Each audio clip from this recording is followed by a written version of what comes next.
Bismillahirrahmanirrahim. Assalamualaikum warahmatullahi wabarakatuh. Alhamdulillah, tetap bersama kami Evan Andristen. Alhamdulillah, dalam kesempatan kali ini saya ingin menjelaskan lagi ya bos ya, bagaimana cara memperbaiki shockbreaker. Kebetulan ini shockbreakernya untuk mobil R3 dan ini bisa berlaku juga untuk semua shock ya bos ya. Nah, kali ini saya ingin memberikan saran atau tip nah, ketika ada shockbreaker seperti ini bos ya, jangan diperbaiki atau penambahan sealnya itu jangan seperti ini bos ya. Jadi ini cuma dikasih seal tambahan ya, terus cuma mengandalkan lem lem besi bos ya. Nah, cuma lem besi. Nah, kalau bisa jangan bos, kasihan klien kita ya, ini cuma umurnya 1,5 hari bos, jadi anggaplah 2 hari. Jadi kasihan ya, dia sudah mengeluarkan modal, akhirnya shocknya tidak sukses seperti ini bos ya. Nah, kemungkinan ini tadi awalnya keluarnya ada bocor bos ya.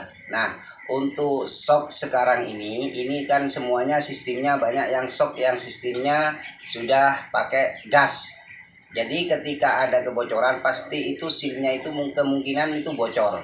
Kalau asnya itu masih ready seperti ini, itu kemungkinan seal di sela-sela sealnya itu ada kotoran bos ya, yang mengakibatkan nanti gas itu tekanan tingginya itu akan mengeluarkan sedikit oli. Nah, untuk cara mengatasi atau perbaikan shock seperti ini itu ketika kita ragu ya bos ya, misalkan dengan seal yang orinya ini kita tetap ragu, ada kebocoran, nanti kita aplikasikan bagaimana kalau penambahan seal tambahan seperti ini yang baik dan benar ya bos ya, supaya kita tidak salah kaprah. Oke, bagaimana untuk proses perbaikannya? Untuk itu simak videonya sampai selesai. Oke. Nah, yang pertama kita potong ya bos ya, karena ini kita sistem kelingan.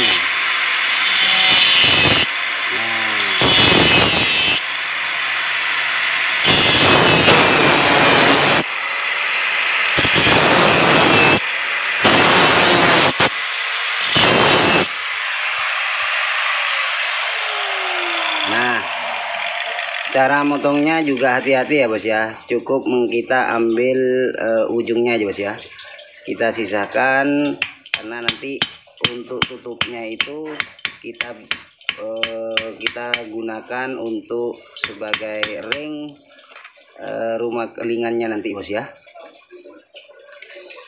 Nah,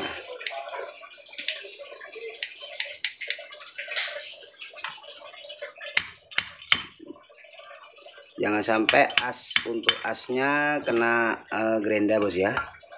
Nah, jadinya seperti ini bos ya, dan kita bisa langsung membukanya, lalu kita nanti bersihkan bos ya untuk melihat klep-klep yang ada dalam bumbungan atau tabung yang ada di dalam bos ya.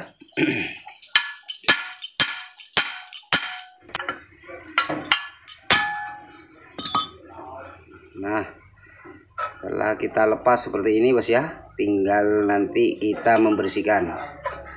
Nah, oke, itu taruh dulu satunya. Coba satunya sama ya bos ya, dan kebetulan yang satunya juga kami sudah potong. Nah, untuk ringnya ini nanti kita buat bekas potongannya nih bos ya, yang atas paling ujung. Nah, itu nanti kita buat untuk tutup sebagai penekan seal, nanti kita keling. Oke, kita buka dan kita bersihkan semuanya. untuk oli-oli bekasnya serta kotoran-kotoran yang menempel di dalam klep-klepnya kita bersihkan. Oke, kita bersihkan dulu bos ya. Oke, lanjut. Oke, nah ini bos ya, setelah kita bersihkan dan kita sudah bersihkan semua juga untuk klep-klep yang di dalam ini bos ya.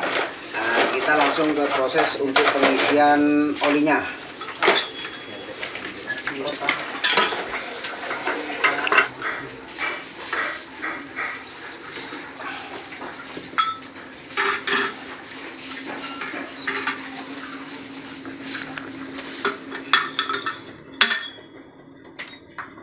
Nah, sebelumnya saya mau ngasih tahu lagi bos ya. Nah, ini yang tadi ya bos ya, ujung yang sini yang kita potong, ini kita jadikan untuk nanti penekan untuk silnya nih bos ya. Nah, habis itu kita keling. Jadi ini sistem kelingan supaya ketika ada kerusakan itu kita mudah untuk memperbaikinya. Oke, kita langsung untuk proses pengisian olinya bos. Oke, lanjut. Nah, ini bos ya, dalam proses pengisian olinya biar karyawan kami ya bos ya yang mengisi. Seperti biasa untuk pengisiannya.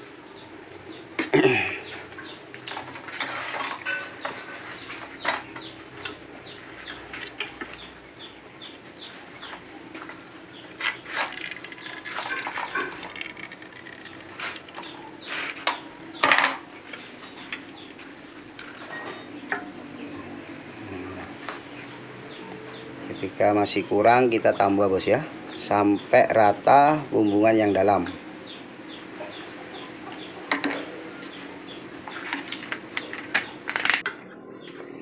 Kemudian kita pasang untuk pelurusnya.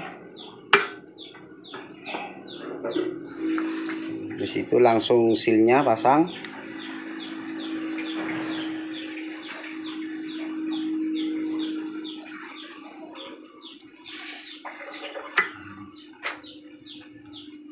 Nah, baru ring ya, yang kita bubut tadi bos ya. Nah, yang kita bikinkan tadi, nah, kita pasang seperti itu, lalu kita tekan.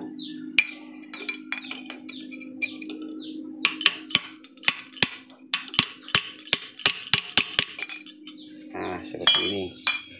Nah, kira-kira sisanya seperti ini ya bos ya, karena ini untuk kelingannya nanti. Oke, kita langsung keling.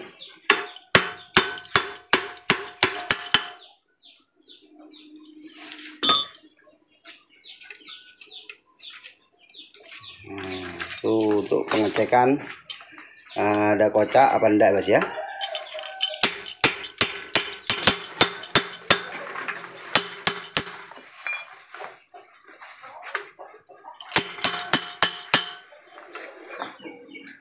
Nah, seperti biasa ya bos ya, sebelum kita keling rata seperti ini bos ya, pastikan asnya itu di atas ya bos ya, supaya di dalamnya itu kita vakum, tidak ada angin sama sekali bos ya.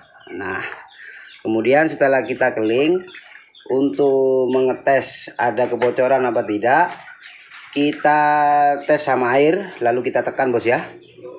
Ketika ada gelembung-gelembung udara berarti ada yang bocor.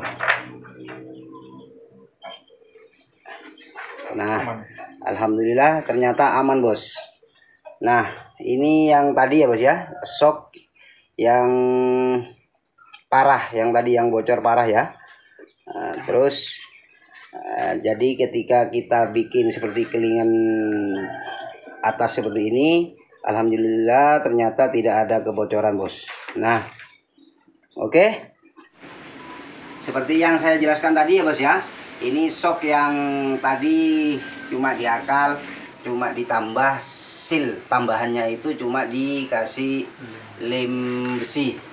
Nah, ketika Anda ragu, jangan cuma seal dimasukkan seperti ini bos ya. Nah, seal cuma dimasukkan seperti ini lalu kita lem, itu jangan bos, itu tidak ada gunanya ya. Nah, ini saran dari kami, ketika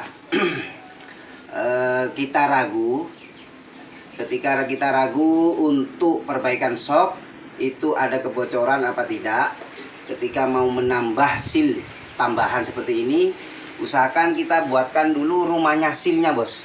Seperti ini, kita bubut seperti ini ya, kita masukkan seperti ini. Kita masukkan seperti ini bos ya.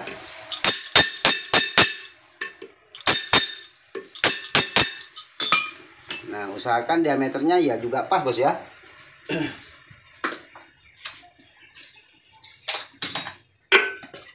Nah, kurang lebihnya seperti ini bos.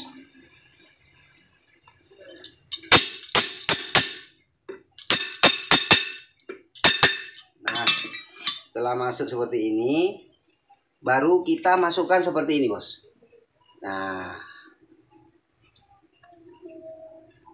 Nah, seperti ini, supaya ini ceket ya bos ya, supaya nempel.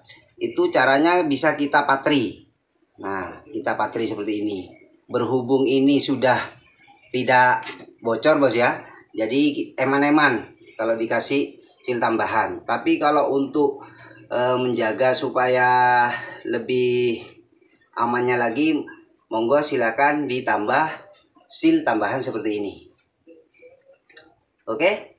Nah, dan ini sekali lagi saya mengingatkan ya bos ya, bukan sok minter ini bos ya, mengingatkan ketika untuk perbaikan shockbreaker, baik itu shockbreaker mati atau bocor, jangan sekali-kali langsung menambah oli.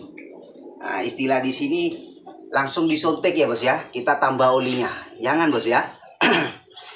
Ketika ada kebocoran shockbreaker itu ada bocor, jangan cuma menambah oli bos, kita bor ya, seperti ini bos ya. Nah, ini habis perbaikan ya. Jadi ketika mungkin itu tadinya bocor, terus ditambah seal, lalu dilem, terus di sini dibor, ditambah oli. Nah, itu tidak ada hasilnya bos ya. Saran kami, ketika mau ngebor seperti ini, kalau bisa itu bongkar total bos, bongkar dulu ya. Untuk shockbreakernya itu kita bongkar dulu, klep-klep yang di dalam itu, di bumbungan sama asnya itu kita bongkar, lalu kita bersihkan. Untuk klep-klepnya itu ya, itu bersihkan. Setelah bersih, monggo kita pasang lagi, lalu diisi oli. Karena apa bos? Kalau kita mengabaikan apa itu sealnya, yang apa, klep-klep yang ada di dalam bumbungan ini, ketika contohnya ketika shockbreaker itu mati, mau ditambah oli satu pabrik aja, sak pabrik ya bos ya, oli berapapun itu ndak ada hasilnya. Jadi teman-teman yang ahli shockbreaker, monggo aplikasikan cara-cara yang mungkin kami tadi sampaikan ya bos ya. Mungkin di channel-channel YouTube kami masalah shockbreaker, insya Allah itu akan berhasil. Nah, saya ngasih tutorial seperti ini bukan menggurui atau minterin bos ya, tapi ini berbagi pengalaman kami. Kasihan juga bos, kita buang-buang waktu ketika kita perbaikan shockbreaker, nanti hasilnya ndak ada, nihil, akan eman-eman bos. Satu, kita kehilangan waktu, dua, banyak komplainan seperti itu ya bos ya. Dan ini sebelum kami tutup bos ya, alhamdulillah satunya juga selesai nih bos ya. Nah, ini sudah kami sistem kelingan. Nah, kalau setelah sistem seperti ini ya bos ya, ketika ada permasalahan lagi di shockbreaker, itu enak bos, tinggal ngelepas saja ya bos ya. Nah, tinggal ngelepas kelingannya ini bos, tinggal ngelepas lagi kelingannya. Oke, mungkin seperti itu bos ya. Sedikit tutorial mengenai perbaikan shockbreaker yang baik dan benar. Dan sekali lagi bagi teman-teman, jangan sekali-kali untuk seal tambahan itu cuma dilem bos ya. bikinkan rumah seperti ini. Rumahnya seal dulu, baru kita masukkan, lalu kita patri atau kita las. Yang penting tidak, sealnya itu tidak terbakar. Seperti itu ya bos ya. Oke, alhamdulillah karena ini sudah selesai, tinggal masang bos ya.